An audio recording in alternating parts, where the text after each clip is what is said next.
నీతిగా బ్రతికే తీర్మానంలో ఉన్నాం. బలహీనతలో తిరిగి నేను పాపములోనే పడ్డా. మన్నించుమనే యోగ్యత లేదు నాకిప్పుడు. నీ కృపతోనే క్షమాపణనిచ్చే దేవుడవు నీవు. ప్రీచే మనసుతో ఉన్నావా యేసయ్యా, నా దోషం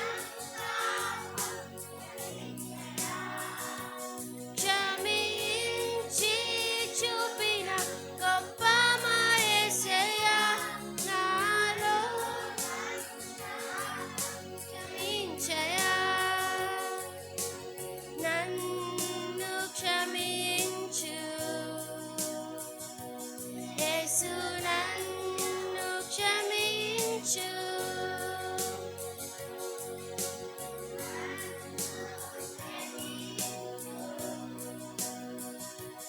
యేసు, నన్ను క్షమించు. ఓకే, పాడగా పాడగా మీకు వస్తుంది నెక్స్ట్ సాంగ్.